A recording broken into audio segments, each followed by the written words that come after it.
ಆತ್ಮೀಯ ವಿದ್ಯಾರ್ಥಿಗಳೇ, ಈ ದಿನ ನಾವು ಗುಡ್ ಗವರ್ನೆನ್ಸ್ ಬಗ್ಗೆ ಅಧ್ಯಯನವನ್ನ ಮಾಡಿಕೊಳ್ಳೋಣ. What is a good governance? Governance is the process of decision making and the process by which decisions are implemented or not implemented. Governance can be used in several contexts such as a corporate governance, international governance, national governance, and local governance. In 1992, the World Bank has given the report. It is called to the governance and development. So the year is most important for your exam, 1992. What the definition given by the World Bank? The manner in which power is exercised in the management of the country, economic and social resource for the development. So the which power we want to be exercised for the management a country in the sector of the economic and the social resource, how to they use depending on the governance have to be implemented or it is reflected in the society. ಈ ಉತ್ತಮ ಆಡಳಿತದಲ್ಲಿ ನಿಮಗೆ ಕೆಲವು ಸಂಗತಿಗಳನ್ನ ನಾವು ಕಲಿಯೋದಾದ್ರೆ ಉತ್ತಮ ಆಡಳಿತ ಅನ್ನೋದು ಪ್ರಜಾಪ್ರಭುತ್ವದ ಬೆಳವಣಿಗೆ ಹೊಂದುತ್ತಿರುವಂತಹ ರಾಷ್ಟ್ರಗಳಲ್ಲಿ ಬಹಳ ಪ್ರಾಮುಖ್ಯವಾಗಿ ಕಂಡು ಬರುವಂತಹ ಒಂದು ಸಂಗತಿಯಾಗಿದೆ.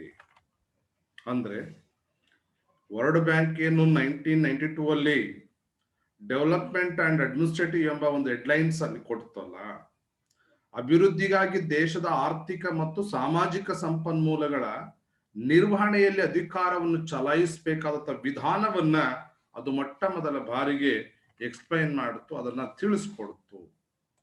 ಹಾಗಾದ್ರೆ ಈ ಗುಡ್ ಗವರ್ನೆನ್ಸಿಯ ಒಂದು ಸೂಚ್ಯಾಂಕಗಳ ಬಗ್ಗೆ ನೋಡೋದಾದ್ರೆ, governance in commerce and industry ಅಂದ್ರೆ ಕೈಗಾರಿಕೆಗಳಲ್ಲಿ, ಹ್ಯೂಮನ್ ರಿಸೋರ್ಸ್ ಡೆವಲಪ್ಮೆಂಟ್ ಮಾನವ ಸಂಪನ್ಮೂಲದಲ್ಲಿ, ಜುಡಿಷಿಯಲ್ ಅಂಡ್ ಪಬ್ಲಿಕ್ ಸೆಕ್ಯೂರಿಟಿ ಅಂದ್ರೆ ನ್ಯಾಯಾಂಗ ಮತ್ತು ಸಾರ್ವಜನಿಕ ಸುರಕ್ಷತೆ ವಿಚಾರದಲ್ಲಿ, social welfare of the development ಸಾಮಾಜಿಕ ಕಲ್ಯಾಣ ಮತ್ತು ಅಭಿವೃದ್ಧಿ, ಎಕನಾಮಿಕ್ ಗವರ್ನೆನ್ಸ್ ಆರ್ಥಿಕ ಆಡಳಿತ, agriculture sector and applied sectors, ಪರಿಸರ, ಸಿಟಿಜನ್ ಸೆಂಟ್ರಿಕ್ ಜನಕೇಂದ್ರಿತ ಆಡಳಿತ ವ್ಯವಸ್ಥೆ, ಸಾರ್ವಜನಿಕ ಆರೋಗ್ಯ ಅಥವಾ public health and public infrastructure ಲಿಟುಡಿಟಿ, ಸೊ ಸಾರ್ವಜನಿಕವಾದ ಮೂಲಭೂತ ಸೌಕರ್ಯಗಳು. ಸೊ ಇವೆಲ್ಲವನ್ನು ಒಳಗೊಂಡಂತೆ ನಾವು ಈ ಉತ್ತಮ ಆಡಳಿತವನ್ನ ಕಾಣಬಹುದು. ಆಡಳಿತವಂದ್ರೆ ಕೇವಲ ಅದು ಆರ್ಥಿಕ ಬೆಳವಣಿಗೆ ಮಾತ್ರವಲ್ಲ, ಸರ್ವತೋಮುಖ ಬೆಳವಣಿಗೆಯನ್ನು ಕಂಡಂತಿದೆ. ಹಾಗಾಗಿ ಭಾರತದಲ್ಲಿ ಪ್ರತಿ ಡಿಸೆಂಬರ್ 25ನೇ ತಾರೀಕನ್ನು 2019ರಲ್ಲಿ ಗುಡ್ ಗವರ್ನೆನ್ಸ್ ಡೇ ಎಂಬುದಾಗಿ ಡಿಕ್ಲೇರ್ ಮಾಡಿ ಅದನ್ನ ಉತ್ತಮ ಆಡಳಿತ ದಿನ ಎಂಬುದಾಗಿ ಘೋಷಣೆಯನ್ನ ಮಾಡಲಾಗಿದೆ. ನಾವು ಕೌಟಿಲ್ಯನ ಅರ್ಥಶಾಸ್ತ್ರದಲ್ಲಿ ಅವನು ಹೇಳ್ತಾನೆ, the greatest ancient political thinker Kautilya has written some statement regarding how the king or the state has functioning during because of the welfare of the nation. ಅವನು ಹೇಳ್ತಾನೆ ತನ್ನ ಈ ಅರ್ಥಶಾಸ್ತ್ರ ಎಂಬ ಕೃತಿಯಲ್ಲಿ, ಪ್ರಜೆಗಳ ಸಂತೋಷದಲ್ಲಿ ರಾಜನ ಸಂತೋಷ ಇರಬೇಕು, ಪ್ರಜೆಗಳ ಕಲ್ಯಾಣದಲ್ಲಿ ಅವನ ಕಲ್ಯಾಣವಿದೆ ಎಂದು ಸಂತೋಷ ಪಡಬೇಕು, ಅವನು ಒಳ್ಳೆಯವನೆಂದು ಪರಿಗಣಿಸಬೇಕು, ಅವನಿಗೆ ಇಷ್ಟವಾದದ್ದು ಅವರು ಒಳ್ಳೆಯವರೆಂದು ಪರಿಗಣಿಸುವಂತ ವಿಷಯಗಳನ್ನೇ ಅವನು ಪೂರ್ಣವಾಗಿ ಈ ಉತ್ತಮ ಆಡಳಿತ ಎಂಬುದಾಗಿ ವಿವರಿಸ್ತಾ, ಅಂದ್ರೆ ಸುಸ್ಥಿತಿಯಲ್ಲಿರುವಂತ ಆಡಳಿತ. ಅಂದ್ರೆ ಕೌಟಿಲ್ಯನ ಒಟ್ಟಾರೆ ವ್ಯಾಖ್ಯಾನ ನೋಡ್ಬೇಕಾದ್ರೆ ಪ್ರಜೆಗಳ ಸಂತೋಷ ಮತ್ತು ಕಲ್ಯಾಣದೊಳಗೆ ಉತ್ತಮ ಆಡಳಿತವನ್ನ ರಾಜನು ಕಾಣಬೇಕು. ರಾಜನೇ ಜನರಿಗೆ ಕಣ್ಣಿಗೆ ಕಾಣುವ ನೇರವಾದಂತಹ ದೈವ ಎಂಬುದಾಗಿ ನಂಬಿದ್ದ. ಮಹಾತ್ಮ ಗಾಂಧೀಜಿ ಅವರು ಪ್ರತಿಪಾದಿಸಲ್ಪಟ್ಟಂತ ಸುರಾಜ್ ಅಥವಾ ಸ್ವರಾಜ್ಯ, ಉತ್ತಮ ರಾಜ್ಯ, ಈ ಒಂದು ಉತ್ತಮ ರಾಜ್ಯದ ಪರಿಕಲ್ಪನೆಯನ್ನ ನಾವು ಓದುವಾಗ ನಿಮಗೆ ಗೊತ್ತಿದೆ, ಮಹಾತ್ಮ ಗಾಂಧೀಜಿಯವರು ಹೇಳಿದ್ದು ಅಂತ್ಯೋದಯ. ಜಾನ್ ರಸ್ಕಿನ್ ಅವರ ಅನ್ ಟು ದಿ ಲಾಸ್ಟ್ ಎಂಬ ಒಂದು ಕೃತಿಯನ್ನ ಗುಜರಾತಿ ಭಾಷೆಗೆ ಭಾಷಾಂತರ ಮಾಡಿ ಅದನ್ನು ಸರ್ವೋದಯ ಅಂತ ಕರೀತಾರೆ. ಸರ್ವೋದಯ ಅಂತಂದ್ರೆ ಅಪ್ಲಿಫ್ಟ್ಮೆಂಟ್ ಆಲ್, ಎಲ್ಲರ ಬೆಳವಣಿಗೆ. ಸಮಾಜದ ಕಟ್ಟಕಡೆಯ ವ್ಯಕ್ತಿಯು ಸಹ ಸಕಲ ಸೌಲಭ್ಯವನ್ನ ಪಡ್ಕೊಳ್ಬೇಕೆಂಬ ಒಂದು ತತ್ವವನ್ನ, ಗಾಂಧಿ ತತ್ವವನ್ನು ಒಳಗೊಂಡಿದೆ. ಹಾಗಾಗಿ ಮಹಾತ್ಮ ಗಾಂಧೀಜಿ ಅವರು ಕಂಡಂಥದ್ದು ಸ್ವರಾಜ್ಯ, ಸುರಕ್ಷಿತ ರಾಜ್ಯ, ಸಮೃದ್ಧಿ ರಾಜ್ಯ, ಸರ್ವರ ಉದಯವಾಗುವಂತ ಸರ್ವೋದಯದ ರಾಜ್ಯದ ಪರಿಕಲ್ಪನೆಯನ್ನು ಅವರು ಒಳಗೊಂಡಿದ್ರು.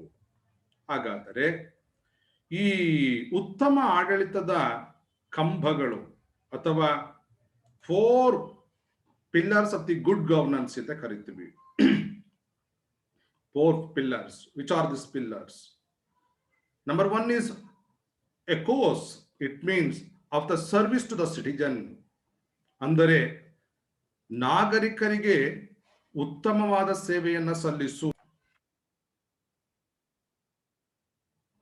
ಜನರಿಗೆ, ನಾಗರಿಕರಿಗೆ ಬೇಕಾದಂತಹ ಉತ್ತಮವಾದಂತಹ ಸೇವೆಯನ್ನ ಸಲ್ಲಿಸುವಂತದ್ದೇ ಈ ಗುಡ್ ಗವರ್ನೆನ್ಸ್ಯ ಮೊದಲನೇ ಆಧಾರ ಸ್ತಂಭ.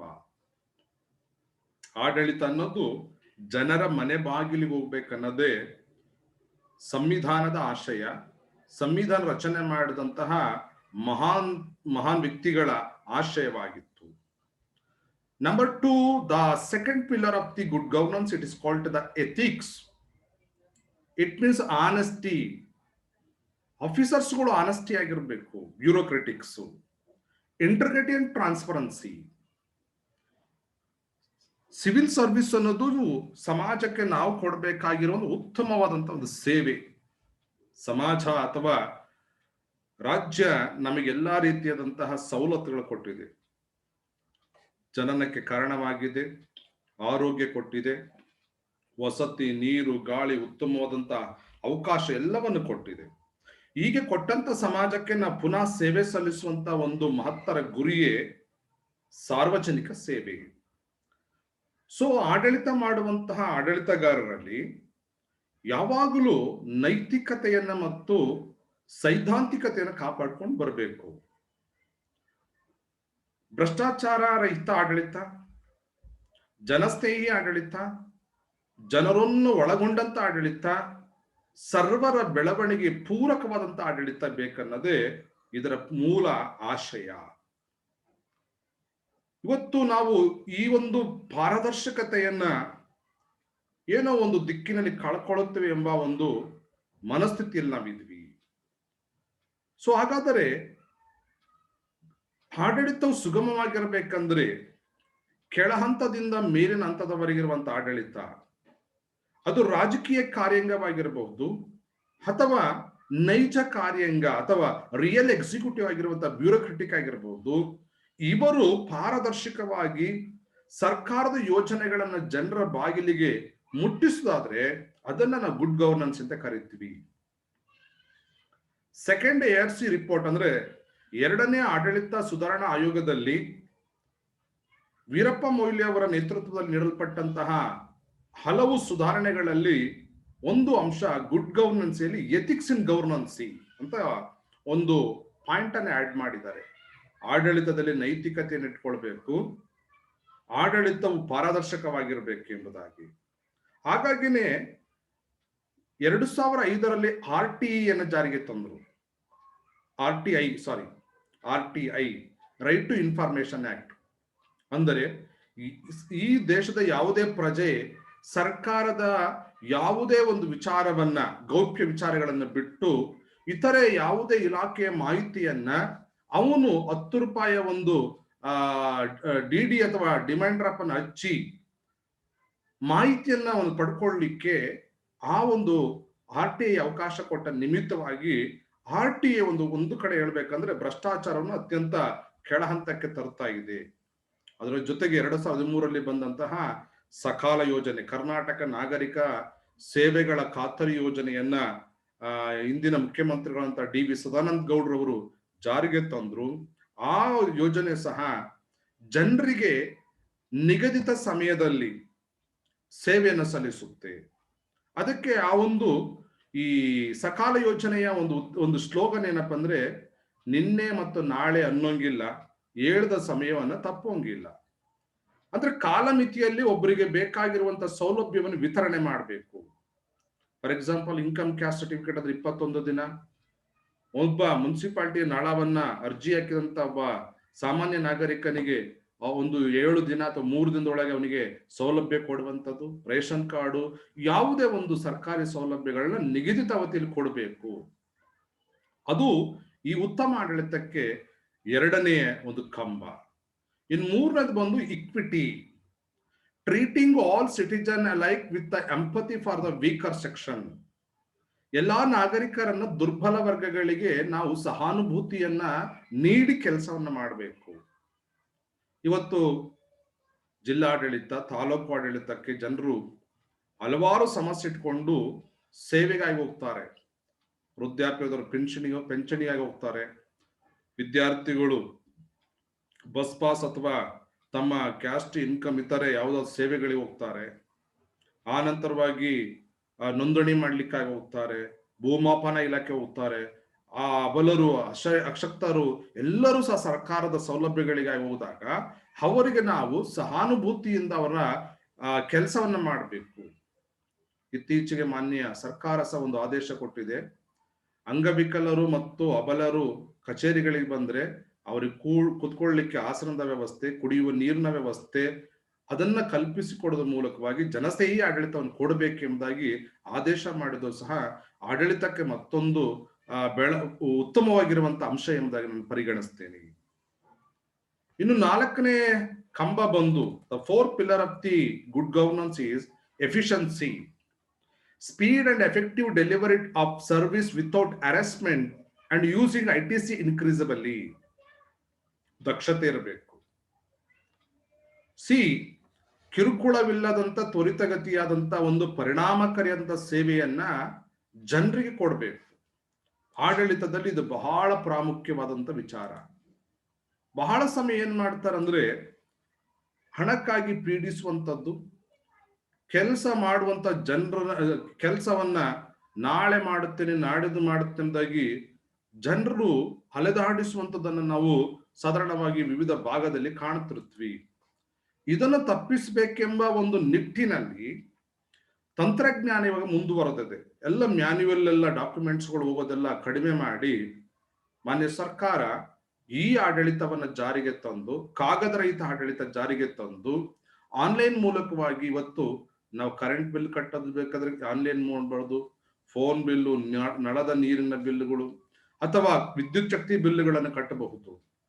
ಆದರೆ ಕೆಲವೊಂದು ಡಾಕ್ಯುಮೆಂಟ್ಸ್ ಗಳನ್ನ ಮ್ಯಾನ್ಯುವಲ್ ಕೊಡುವಂತದನ್ನು ಸಹ ಇವತ್ತು ತ್ವರಿತಗತಿಯಲ್ಲಿ ಸೇವೆಯನ್ನ ಕೊಡಬೇಕು. ಸೊ ಆಡಳಿತ ಯಂತ್ರದ ಬಹಳ ಪ್ರಮುಖವಾದ ಜವಾಬ್ದಾರಿ ಏನಂತಂದ್ರೆ ಟೈಮ್ಲಿ ಸರ್ವಿಸ್ ಅನ್ನ ನೀಡೆಡ್ ಪೀಪಲ್ಗೆ ಕೊಡುವಂಥದ್ದು ಸಹ ಬಹಳ ಪ್ರಾಮುಖ್ಯವಾದಂತ ವಿಷಯ. ಇದು ಆದರೆ ಭಾರತದಲ್ಲಿ ಸುರಾಜ್ಯ ಮತ್ತು ಮತ್ತು ಸಮೃದ್ಧಿಯ ರಾಷ್ಟ್ರವನ್ನ ಕಾಣುವುದಲ್ಲಿ ಅತಿಶಯೋಕ್ತಿಯನ್ನು ಇಲ್ಲ ಎಂಬುದಾಗಿ ನಾನು ನೆನೆಸ್ತೇನೆ. ಹಾಗಾದರೆ ಉತ್ತಮ ಆಡಳಿತದ 8 ಲಕ್ಷಣಗಳಿದೆ ಒಟ್ಟಾಗಿ. There is a good governance ಅಂತ ಹೇಳ್ಬೇಕಾದ್ರೆ we have see the 8 most important points. 8 ಪ್ರಮುಖವಾಗಿರುವಂತಹ ಅಂಶಗಳನ್ನ ಒಳಗೊಂಡಿದೆ. ಈ 8 ಮುಖ್ಯವಾದ ಗುಣಲಕ್ಷಣ ಹೊಂದಿದ್ದಕ್ಕೋಸ್ಕರನೇ ಇದನ್ನ ನಾವು ಗುಡ್ ಗವರ್ನೆನ್ಸಿ ಅಂತ ನಾವು ಕರೀತೀವಿ. ಹಾಗಾದ್ರೆ ಯಾವುದು ಅವು ಒಂದೊಂದು ಎಂಬುದಾಗಿ ನಾವು ನೋಡ್ಕೊಳ್ಳೋದಾದ್ರೆ, ನಂಬರ್ 1 ಭಾಗವಹಿಸುವಿಕೆ. So first one is participatory, most important points. ಬಹಳ ಸಮಯ which are the people going to be involved to the administration. See, the people should be able to voice their own opinion through the legitimate immediate organization or the representative. ವಿಧಿಬದ್ಧ ಪ್ರಾಧಿಕಾರಗಳ ಮುಂದೆ ಅಥವಾ ನಮ್ಮನ್ನು ಚುನಾಯಿಸಲ್ಪಟ್ಟ ವ್ಯಕ್ತಿಗಳ ಮೂಲಕವಾಗಿ ನಮ್ಮ ಧ್ವನಿಯನ್ನ ಅವ್ರಿಗೆ ಹೇಳ್ಬೇಕು ಅಥವಾ ನಮ್ಮ ಸಮಸ್ಯೆಯನ್ನು ಹೇಳ್ಕೊಳ್ಬೇಕು. ಹಾಗಾಗಿ ನಾವು ಭಾಗವಹಿಸಬೇಕು. Second one is this including the men, women, vulnerable section of the society, backward classes, minority. ಸಮಾಜದ ಗಂಡು ಹೆಣ್ಣು, ಹಿಂದುಳಿದವರು, ಆರ್ಥಿಕವಾಗಿ ಅಲ್ಪಸಂಖ್ಯಾತರು, ಪ್ರತಿಯೊಬ್ಬರು ಸಹ ಇದರೊಳಗೆ ಪಾಲ್ಗೊಳ್ಬೇಕು. The third one, participation also implies the freedom of the association and expression. ಅಂದ್ರೆ ಭಾಗವಹಿಸುವಂತ ಸಂದರ್ಭದಲ್ಲಿ ಸವಾಸ ಮತ್ತು ಅಭಿವ್ಯಕ್ತ ಸ್ವಾತಂತ್ರ್ಯ ಸೂಚನೆ ಮಾಡುತ್ತೆ.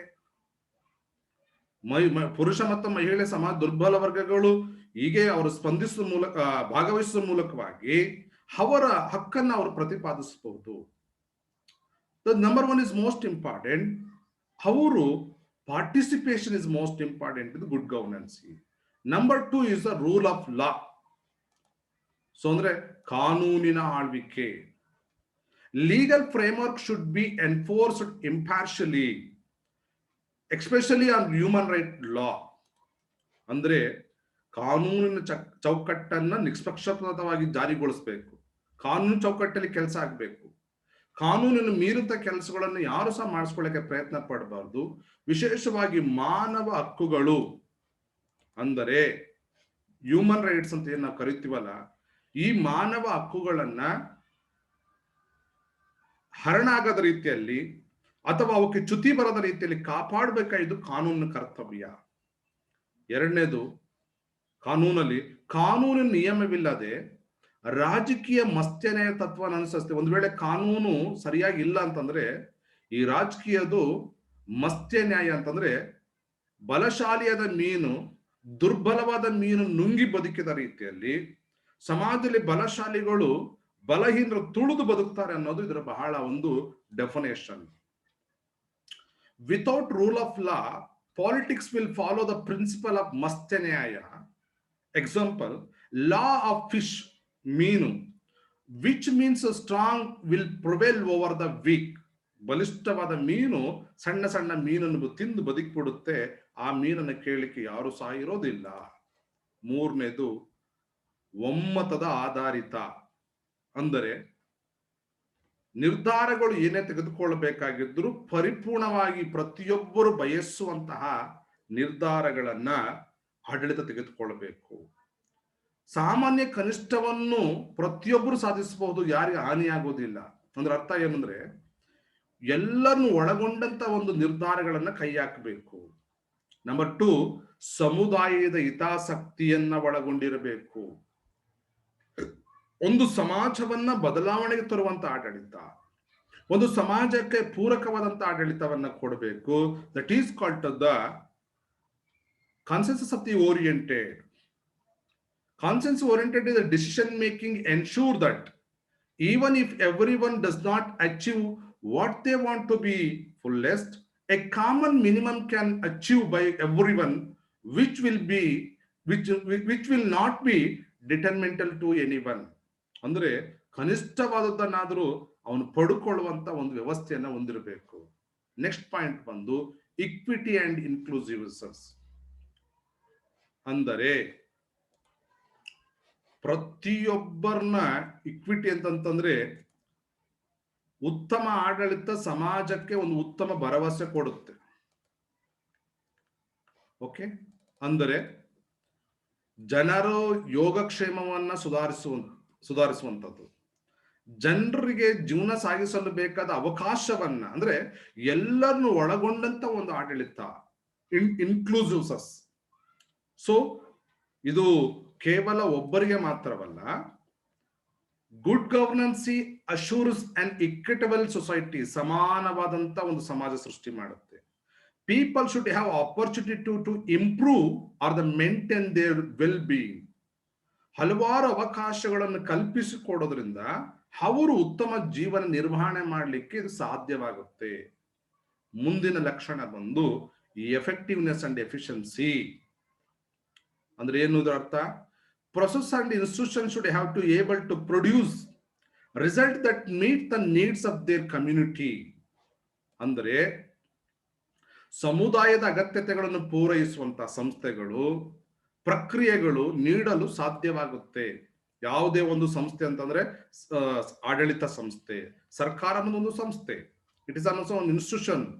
ಅದು ಇಡೀ ಜನರ ಅವಶ್ಯಕತೆಗಳೇನು, ನೀರಾವರಿ ಆಗಿರ್ಬೋದು, ಅವರ ಮೂಲಭೂತ ಸೌಕರ್ಯಗಳಾಗಿರ್ಬೋದು, ರಸ್ತೆ, ನೀರು, ಗಟಾರ ಎಲ್ಲ ಸೌಕರ್ಯಗಳಾಗಿದ್ದರೂ ಅದನ್ನು ಪೂರೈಸುವಂತದ್ರಲ್ಲಿ ಪರಿಣಾಮಕಾತ್ಮಕ ಕೆಲಸ ಮಾಡಬೇಕು. ಎರಡನೇದಾಗಿ ಸಮುದಾಯದ ಸಂಪನ್ಮೂಲಗಳನ್ನು ಗರಿಷ್ಠ ಉತ್ಪಾದನೆಗೆ ಪರಿಣಾಮಕಾರಿಯಾಗಿ ಬಳಸಬೇಕು. ಏನೆಲ್ಲ ಟ್ಯಾಕ್ಸ್ ಹಣವನ್ನ ಪಡ್ಕೊಳ್ತಾರೋ ಅದನ್ನ ಯಾವುದೇ ಲೋಪವಿಲ್ಲದ ರೀತಿಯಲ್ಲಿ ಹಣವನ್ನು ಸರಿಯಾಗಿ ಬಳಸಬೇಕು ಅನ್ನೋದು ಇದರ 5ನೇ ಒಂದು ಲಕ್ಷಣ. ಇನ್ನು 6ನೇ ನೋಡ್ಕೊಳ್ಳೋದಾದ್ರೆ ಹೊಣೆಗಾರಿಕೆ. ಉತ್ತಮ ಆಡಳಿತವು ಜನರ ಸುಧಾರಣೆ ಇದರ ಮುಖ್ಯ ಗುರಿ. ಇದಕ್ಕೆ ಸರ್ಕಾರವು ಜನರಿಗೆ ಜವಾಬ್ದಾರಿಯಾಗಿದೆ. ಜನರ ಜವಾಬ್ದಾರಿಯನ್ನು ಬಿಟ್ಟು ನಡೆಯಲಿಕ್ಕೆ ಆಗೋದಿಲ್ಲ. ಇಟ್ ಈಸ್ ಎ ಪ್ರತಿಯೊಂದು ತೆರಿಗೆ ಕೊಟ್ಟುವಂತ ತೆರಿಗೆ ಹಣದ ಮೂಲಕವಾಗಿ ಸರ್ಕಾರ ನಡೆಯುವಾಗ ಅದು ಜನರಿಗೆ ಅದು ಜವಾಬ್ದಾರಿಯನ್ನು ಹೊಂದ್ಕೊಂಡಿದೆ. ಹಾಗೇನೆ ಸರ್ಕಾರಿ ಸಂಸ್ಥೆಗಳು, ಖಾಸಗಿ ವಲಯಗಳು, ಸಿವಿಲ್ ಸೊಸೈಟಿಗಳು ಸಹ ಸಾರ್ವಜನಿಕ ಮತ್ತು ಸಾಂಸ್ಥಿಕ ಮಧ್ಯಸ್ಥರಾಗಿ ಜವಾಬ್ದಾರಿಯಾಗಿದ್ದಾರೆ. ಇವರು ಎಷ್ಟೋ MNC ಕಂಪ್ನಿಗಳು, ಸಿವಿಲ್ ಸೊಸೈಟಿಗಳು, NGOಗಳು ಸಹ ಕೆಲಸ ಮಾಡುವುದೇನಪ್ಪ ಅಂತಂದ್ರೆ ಸಾಂಸ್ಥಿಕವಾಗಿ ಸಮಾಜದ ಜನರಿಗೆ ಬೇಕಾಗಿರುವಂತ ಅವಶ್ಯಕತೆಗಳನ್ನು ಪೂರೈಸಲಿಕ್ಕೆ. ಅದು ಮಹಿಳೆಯರು, ಮಕ್ಕಳು, ಅಲ್ಪಸಂಖ್ಯಾತರು, ಬುಡಕಟ್ಟು ಜನಗಳು, ಇಂತಹ ಸಾವಿರಾರು ರೀತಿಯಂತ ಕಾರ್ಯಕ್ರಮ ಕೊಡುವ ಮೂಲಕವಾಗಿ ಅವರು ತಮ್ಮ ಜವಾಬ್ದಾರಿ ಒಳಗೊಂಡಿದ್ದಾರೆ. ಅಂದರೆ information should be accessible to public and should be understandable and monitored. It also means free media and access to information to them. Responsive ಅಂತಂದ್ರೆ serve all the stake holder in reasonable period of the time ಅಂತ ಕರೀತೀವಿ. ಮುಂದೆ 7ನೇ points ನೋಡ್ಕೊಳ್ಳೋದಾದ್ರೆ ಪಾರದರ್ಶಕತೆ. ಸರ್ಕಾರದ ಎಲ್ಲಾ ಮಾಹಿತಿಗಳು ಜನರಿಗೆ ಮುಟ್ಟಬೇಕು. ಅದು ಜನರು ತಿಳ್ಕೊಳ್ಳಿಕ್ಕೆ ಅರ್ಥವಾಗುವ ರೀತಿಯಲ್ಲಿ ನೋಡಲ್ ಅಧಿಕಾರಿಗಳು ಅದನ್ನ ಅಥವಾ ಸರ್ಕಾರದ ಅಧಿಕಾರಿಗಳು ಅದನ್ನ ತಿಳಿಸ್ಬೇಕು. ಈವನ್ ಕೋವಿಡ್ನ ನಿಯಂತ್ರಣದ ಬಗ್ಗೆ, ಕೋವಿಡ್ ಲಸಿಕೆ ಹಾಕೋದ್ರ ಬಗ್ಗೆ, ಮುಂಜಾಗ್ರತೆಗಳ ಬಗ್ಗೆ ಆರೋಗ್ಯ ಮತ್ತು ಕುಟುಂಬ ಕಲ್ಯಾಣ ಇಲಾಖೆ ದಿನನಿತ್ಯವಾಗಿ ಜನರಿಗೆ ಮಾಹಿತಿಯನ್ನ ದೂರದರ್ಶನ ಮೂಲಕವಾಗಿ, ಮಾಸ್ ಮೀಡಿಯಾ, ಸೋಷಿಯಲ್ ಮೀಡಿಯಾದ ಮೂಲಕವಾಗಿ, ನ್ಯೂಸ್ ಪೇಪರ್ ಮೂಲಕ ಕೊಡುತ್ತೆ. ಹಾಗೆ ಮಾಧ್ಯಮ ಇವತ್ತು ಅವರು ಬಹಳ ಪರಿಣಾಮಕವಾಗಿ ಕೆಲಸ ಮಾಡ್ತಾರೆ. ಅವ್ರಿಗೆಲ್ಲಾ ಮಾಹಿತಿಯನ್ನು ಸಕಾಲಕ್ಕೆ ಕೊಡಬೇಕು. ಆಗ ಈ ಆಡಳಿತದಲ್ಲಿ ಭ್ರಷ್ಟಾಚಾರ ಕಡಿಮೆ ಆಗಿ ಪಾರದರ್ಶಕತೆ ಜಾಸ್ತಿ ಆಗುತ್ತೆ. 8ನೇದು ಜವಾಬ್ದಾರಿ, ರೆಸ್ಪಾನ್ಸಿಬಿಲಿಟಿ. ಸಂಸ್ಥೆಗಳು, government institution are the private institution, ಮತ್ತು ಪ್ರೊಸೆಸ್ಸು ಎಲ್ಲಾ ಮಧ್ಯಸ್ಥಿಕರಿಗೆ ಸಮಂಜಸವಾದ ಅವಧಿಯಲ್ಲಿ ಸೇವೆ ಸಲ್ಲಿಸಬೇಕು. ಯಾವುದೇ ಕಾರಣಕ್ಕೂ ಅವು ಜಾರಿಕೊಂಡು ಹೋಗುತ್ತೀನಿ ಅನ್ನುವಂತ ಅನುಭವಕ್ಕೆ ಬರ್ಲಿಕ್ಕೆ ಸಾಧ್ಯವಿಲ್ಲ. ಒಟ್ಟಾರೆ ಈ ಗುಡ್ ಗವರ್ನೆನ್ಸ್ ಅನ್ನುವಂಥದ್ದು it is the most important to give the good service for the society. So under the sustainable development goals, goal 16 can be considered to be direct linked as it is dedicated to the improvement of the governance, inclusive participation, rights and security under the UN MDGL. ವಿಶ್ವಸಂಸ್ಥೆ ಸಹ ಸಹಸ್ರಮಾನ ಗೋಲುಗಳಲ್ಲಿ ಈ ಆಡಳಿತ, ಅಂತರ್ಗತ ಭಾಗವಹಿಸುವಿಕೆ, ಹಕ್ಕು ಮತ್ತು ಸಂರಕ್ಷಣೆ ಬಗ್ಗೆ ಅದು ಸಹ ಮಾಹಿತಿ ಕೊಟ್ಟಿದೆ. ಅದ್ರ ಜೊತೆಗೆ ಕೋಫಿ ಅಣ್ಣನ್ ಅವರು ವಿಶ್ವಸಂಸ್ಥೆ ಕಾರ್ಯದರ್ಶಿ ಹೇಳ್ತಾರೆ, good governance is ensuring the respect of the human rights and the rule of law, strengthening the democracy. ಇದು ಮಾನವ ಹಕ್ಕುಗಳನ್ನ ಮತ್ತು ಕಾನೂನಿನ ಆಳ್ವಿಕೆಯನ್ನ ಎತ್ತಿ ಹಿಡಿಯೋದು ಮಾತ್ರವಲ್ಲ, ಪ್ರಜಾಪ್ರಭುತ್ವವನ್ನು ಗಟ್ಟಿಗೊಳಿಸುತ್ತೆ. Promoting the transparency and capacity of the public administration. ಇದು ಸಾರ್ವಜನಿಕ ಆಡಳಿತ ಸಾಮರ್ಥ್ಯ ಮತ್ತು ಪಾರದರ್ಶಕತೆಯನ್ನ ಎತ್ತಿ ಹಿಡಿಯುವಂಥದ್ದು. He also said good governance is perhaps the single most important factor in reduction of the poverty and promoting development. ಬಡತನ ನಿರ್ಮೂಲನೆ ಮತ್ತು ಅಭಿವೃದ್ಧಿಗೆ ಉತ್ತಮ ಆಡಳಿತವು ಸಹ ಇದು ಕಾರಣ ಎಂಬುದಾಗಿ ಕೋಫಿ ಅಣ್ಣನ್ ಅವರು ತಮ್ಮ ಭಾಷಣದಲ್ಲಿ ಹೇಳಿದ್ದನ್ನ ನಾವು ಗಮನಿಸಬಹುದು. Thank you.